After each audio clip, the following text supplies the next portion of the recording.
Bonjour à tous et à toutes. Aujourd'hui, nous nous retrouvons avec le magazine Uvengo pour vous présenter une allemande, la BMW 1290.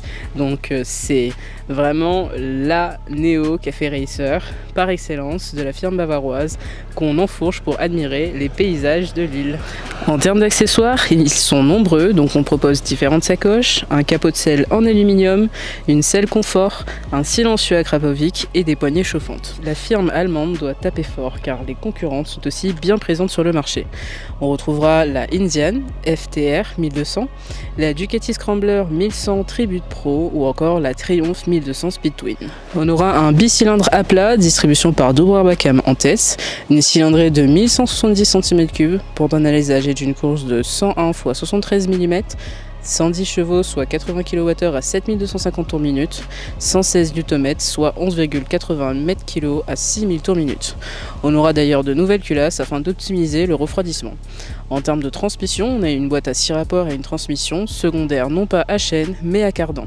La vitesse maximale est annoncée à environ 220 km/h. Pour ce qui compose du châssis, donc on aura un treillis en tube d'acier avec un moteur porteur. Au niveau du train avant, on partira sur une fourche inversée d'un diamètre de 43 mm et d'un débattement de 125 mm. Le frein avant, composé d'un double disque flottant de 320 mm de diamètre, étrier Brembo 4 pistons, ABS Pro avec un contrôle électronique supplémentaire afin de répartir les forces de freinage, rendant celui-ci plus performant. On est sur une jante forgée en aluminium avec une dimension de pneus de 120/70/19 à l'avant. On aura un mono-amortisseur et un paralever d'un débattement de 140 mm réglable en précharge de ressort. On a un monodisque de 260 mm avec un étrier double piston, écrit BMW et un ABS Pro aussi à l'arrière. On a une jante forgée en aluminium pour une dimension de pneus de 170/60/17. Dans son ensemble, c'est une magnifique moto avec son beau phare rétro qui est d'ailleurs adaptatif en virage. Donc on est sur une version à LED au niveau des phares et au niveau des clignotants. Comme vous pouvez le voir sur le côté, on a des jolies finitions en aluminium, sa jolie selle aussi qui est surpiquée et qui fait tout à fait son charme. N'oublions pas d'ailleurs de souligner normalement ces deux sorties d'échappement que l'on retrouvera régulièrement sur ces motos vintage. Pour respecter un petit peu l'univers vintage, on reste sur un écran qui est toujours à aiguille et on pourra lire le compteur de vitesse, les différents trips, la température moteur et l'horloge. Ce sera tout puisqu'on oubliera et on mettra de côté le contour, la jauge d'essence et l'indicateur de rapport de vitesse. On aura différents modes de conduite, donc il y aura le Rain et le Road. On a une aide au démarrage en côte, le Traction Control, l'ASC qui est l'anti-patinage, le MSR qui permet la gestion du frein moteur, une prise USB et bien évidemment le shifter. Au niveau du réservoir, on sera sur une capacité de 18 litres pour une consommation de moyenne d'environ 5,5 litres par 100 km, ce qui nous confère une autonomie d'environ 300.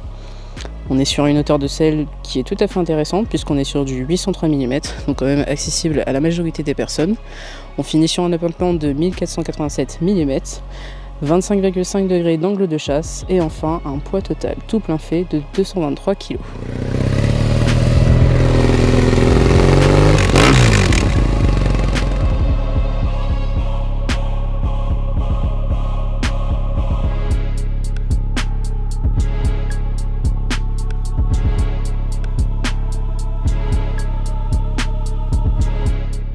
Finir sur cette conclusion, donc les points positifs, les points négatifs. Donc déjà au niveau esthétique, on a une finition qui est vraiment impeccable avec pas mal du coup de pièces en aluminium. On a une selle qui est surpiquée, donc vraiment très jolie dans son esthétique. Ensuite c'est une moto d'ailleurs qui est très personnalisable par les différents accessoires de BMW qui sont proposés.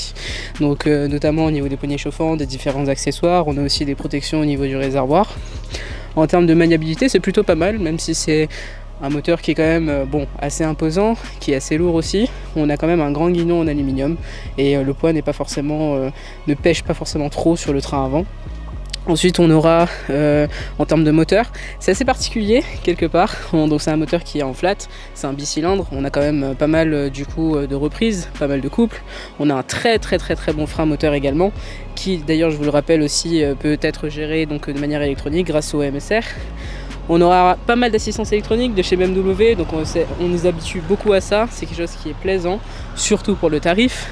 On aura aussi l'entretien qui est peu onéreux au niveau de la chaîne, étant donné que comme on n'a pas de chaîne forcément c'est avec un cardan, donc il n'y a pas toute cette histoire de ça se détend, il faut tout le temps regresser, etc. etc. Au niveau aussi de son frein, écoutez, je suis très étonnée parce que au vu du poids, je m'attendais à ce que ça pêche beaucoup plus, mais finalement pas du tout. La partie cycle aussi vraiment très à l'aise, très rigide, donc on n'a vraiment pas de problème par rapport à ça. En termes de points négatifs, c'est une moto qui quand même voilà, vise un public qui est assez particulier. C'est vrai que c'est une moto qui peut pas forcément plaire à tout le monde, mais moi j'aime bien son côté néo-réto, j'aime bien son côté héritage justement. On parlera de son poids. C'est vrai que 223 kg, bon, même si quand même il y a pas mal de chevaux, ça pêche un petit peu. On parlera aussi de son tarif qui a été déjà souligné par pas mal de personnes. Donc c'est une moto qui est disponible chez Bavaria, donc au prix de 23 700 €. Donc c'est quand même un beau budget, même si ça reste finalement un peu l'excellence de chez BMW. Donc ce sera tout pour cette vidéo. J'espère que cet essai vous aura plu. N'hésitez pas à suivre le magazine Uvengo sur les différents réseaux sociaux, sur leur site, donc il y a Facebook, Instagram, YouTube. Et puis je vous dis à bientôt pour de nouvelles vidéos.